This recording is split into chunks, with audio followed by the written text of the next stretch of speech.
guardai-vos. É um apelo a mim, que quebra aquela oraçãozinha. Senhor, faz-me guardar. Quando o próprio Senhor não diz, pede a mim que eu te faça ter vontade de guardar. Porque basicamente a transferência infantil e permanente é essa. São essas orações de Senhor, faze-me isto, faz-me aquilo, torna-me isto, torna-me aquilo, faze-me desejar, faze-me querer, faze-me viver. Não! O Senhor, supostamente para quem você está orando, diz, faça você mesmo. Guarde-se você. Ao invés de só dizer, guarda-me, Senhor, de exercer a minha justiça hipocritamente diante dos homens, a palavra de Deus me responsabiliza. Guardai-vos. Guardai-vos vós, guardai a vós mesmos. Essa é uma providência pessoal, é uma decisão minha. É por isso que isso evolui do Macários. Para você atravessar aquela sequência dos Macários, das bem-aventuranças, você tem que desenvolver caráter. Aquilo ali é um exercício de desenvolvimento de pensamento, de sentimento, de emoção, de escolha, de atitude, de caráter que produz comportamento. É escolha. Eu escolho ser um Macários, eu não sou obrigado. Eu tenho essa escolha.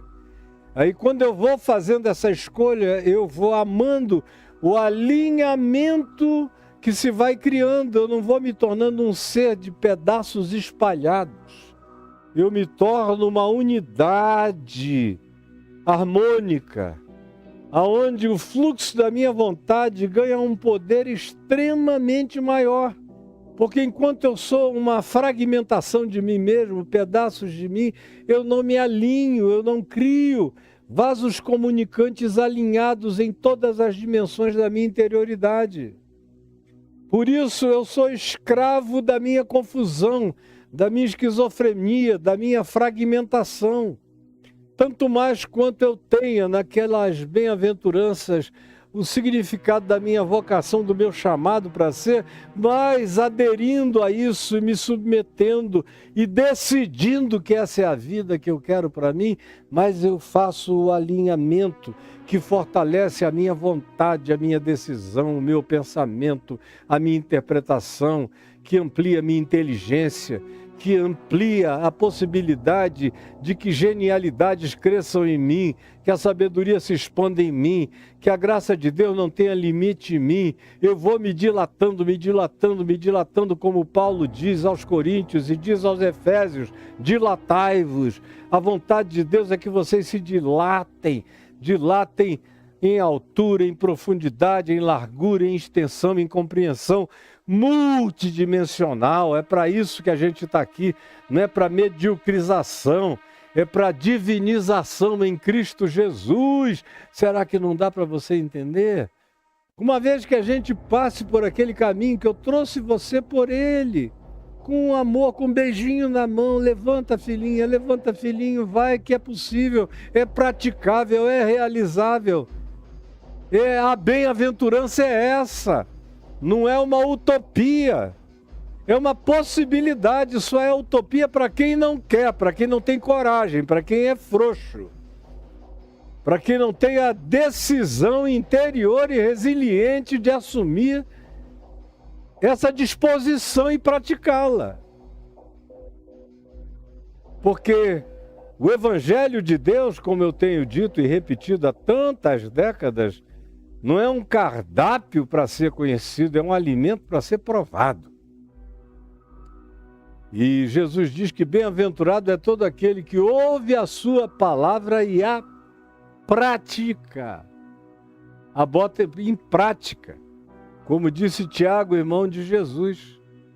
A fé sem obras é morta. Não adianta você sair arrotando declarações de fé, gritos de fé, histeria de fé, histrionismo de fé, loucura de fé, se ela não for acompanhada de fruto do Espírito Santo, que é amor, alegria, paz, bondade, longanimidade, benignidade, fidelidade, mansidão, domínio próprio, coisas contra as quais não existe lei em lugar nenhum da terra nem do céu. Quem vive assim está para além de toda lei. Quem não faz isso não dá o fruto. Quem não vive isso, não internaliza isso, só produz frutos farisaicos, morais, de exterioridades, da cara para fora, mas não é o fruto segundo Deus que nasce do coração, que brota do interior regenerado e se manifesta na vida, como Tiago disse. Você me traga a sua fé sem obras, porque eu com as minhas obras, com os meus frutos, eu te mostrarei a minha fé. A tua fé sem obras é coisa nenhuma, é morta, é um defunto podre, mal cheiroso, como acontece com o testemunho do cristianismo.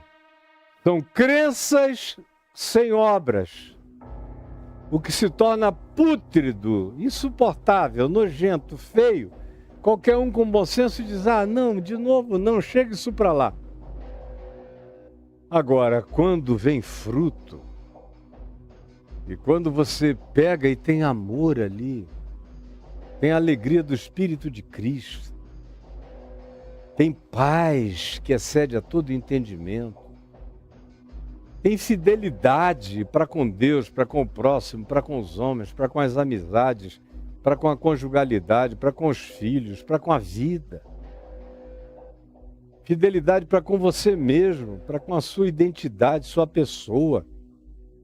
Seu eu mais real e mais profundo, lapidado em Deus, que vai sendo esculturado pela graça divina todo dia. O fruto da longanimidade, da misericórdia, da justiça, em favor do próximo, do autocontrole, do domínio próprio, quando alguém chega e pega, abre essa figueira e encontra esses frutos, ele a abençoa, diz, bendita sejas tu, figueira do reino de Deus, oliveira do reino de Deus. Árvore da vida, bendita sejas tu. E eu estou aqui para me tornar uma árvore ambulante da vida de Cristo Jesus no mundo. E você também. Então, a decisão é minha. A decisão é minha. Pode ser que eu, vindo todo arrebentado de um monte de coisas, escravo de tudo, como eu conheço esse estado em mim mesmo, há 50 anos, minha primeira oração foi, Senhor, faze-me deixar de desejar tanto tudo que a mulher que passa aqui me deseja e me quer. Senhor, faze-me me controlar para eu não dar uma surra em cada um desses caras idiotas que me provocam e não aguentam tranco. Ô Senhor, ajuda-me a controlar dentro de mim esse meu espírito que aparentemente não teme ninguém nem coisa alguma. Ensina-me a ter o bom senso da autopreservação. Essa era uma oração que eu precisava fazer porque eu era escravo de todas as coisas. Mas à medida em que eu fui praticando o Evangelho, você vai se libertando, ele vai dando fruto de liberdade em Cristo Jesus, porque foi para a liberdade que Cristo nos libertou. Não vos ponhais, portanto, outra vez sobre jugo de escravidão, é o que Paulo diz em Gálatas 5. E você pode ler o capítulo 5 até o verso 13 inteiro, que é todinho escrito para quem tem essa dúvida ainda. É para a liberdade. Não se entreguem à libertinagem, aos extremos, a coisa alguma, nem ao legalismo, nem à libertinagem. Liberdade é um caminho de pureza, de santidade, de limpeza, de coração limpo, de olhos limpos, de amor, de paz. É só gente assim que vive livre. Quem não é assim vive escravo, sem saber da sua escravidão. Mas essas coisas todas vão se estabelecendo através de decisões. Sem essas decisões, é impossível agradar a Deus. É impossível crescer em qualquer direção. Por isso a ênfase é essa, começa aqui dizendo: guardai-vos. Protejam-se a si mesmos. Porque é muito fácil você baixar a guarda, você se distrair, você se envaidecer, você achar que está planificado, resolvido, concluído, que você é um ente já acabado. Os outros é que precisam, você já não. Se você cair nesse engano, nessa arapuca, nesse alçapão, você está perdido.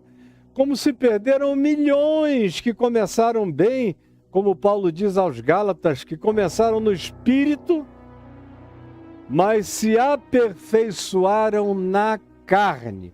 Começaram no espírito, mas se aperfeiçoaram na carne. Que já aconteceu com muitos aqui. Começaram bem.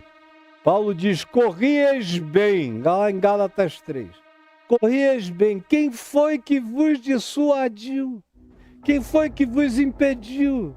Quem foi que mudou a cabeça de vocês? Quem é que fez vocês, que foram recém-convertidos, tão lindos, se tornarem essas coisas tão podres, nojentas, horrorosas, asquerosas, fétidas, pútridas, que nem anjo aguenta? E demônio gargalha, dizendo: onde esse estiver presente, o meu trabalho é poupado, porque você faz o serviço. Eu preciso saber qual é o tamanho da minha responsabilidade. Eu já sei demais para não decidir o bastante. Eu já sei demais para não decidir o bastante. Bata aí no seu peito, em casa, onde você estiver, dizendo: eu já sei demais para não decidir o bastante. Como Paulo diz, cada um de nós ande segundo aquilo que já alcançou. Ou como o escritor de Hebreus diz, ande segundo aquilo que você já alcançou, porque nós não somos daqueles que retrocedem.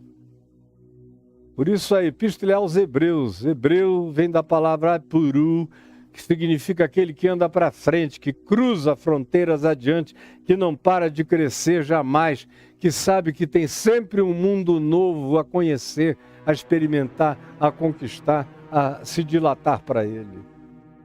Guardai-vos. Esse poder, quando Jesus diz algo dessa natureza, é porque está em nós. Preste atenção, não há desculpas. Não adianta você dizer: não, mas isso deve ser a maioria das pessoas. Eu não sou assim. Eu não sou assim. Eu não tenho essa força. Deve ser para um nível muito especial de pessoas. Olha para quem que ele está falando. Para aqueles discípulos pé rapado, complicados pra caramba, alguns toscos, alguns quase ogros, alguns de um infantilismo brutal, que não tem nem vergonha de chamar a mãe para dizer: pede para ele ali, ó, para quando chegar o reino dele, ele botar o Tiaguinho de um lado e eu, João, do outro, para a gente sentar um do lado, outro do outro dele, na grande vinda do reino. Caras que discutiam com outro, que encontravam alguém expulsando um demônio em nome de Jesus e repreendiam, disciplinavam, calavam, proibiam, que ficavam querendo saber quem era o maior entre eles. Não, o maior deve ser aquele a quem Jesus mais chama. Aí teria que cair entre Pedro, Tiago e João. O maior é aquele que tem mais intimidade. Nesse caso, seria João, que bota a cabeça no peito dele. Ou é Pedro, que tem coragem de fazer cada pergunta imperguntável, de infantil. Ou quem é o maior? Eram as questões desses caras, é para eles que ele está falando. A esperança que Jesus tem na falência humana é incomparável. É uma coisa que de vez em quando eu me pergunto, já sabendo a resposta, dizendo: Senhor, eu não tenho direito de me desapontar com nada nem com ninguém, porque Tu é que nos escolheste esse povo.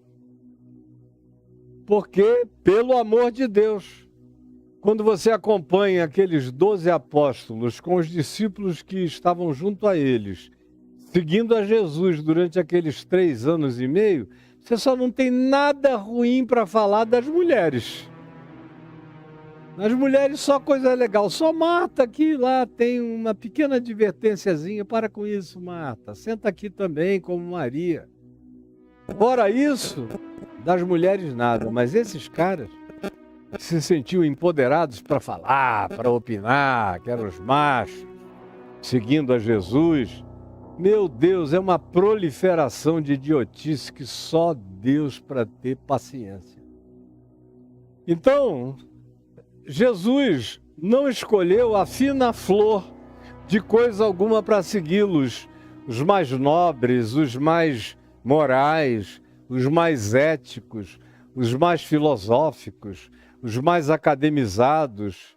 Senão ele teria ido para a porta do Sinédrio, aproveitado José de Arimateia e Nicodemos para começar o discipulado dele, quem sabe, com outros 10 acadêmicos que o seguissem, para ele dar aulinha de evangelho do reino de Deus para ele, sentado num lugar confortável sobre uma sombra.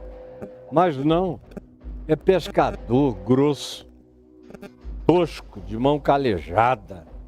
É coletor de impostos de mãos finas, de tanto surrupiar quantidades enormes, como Mateus, também chamado de Levi.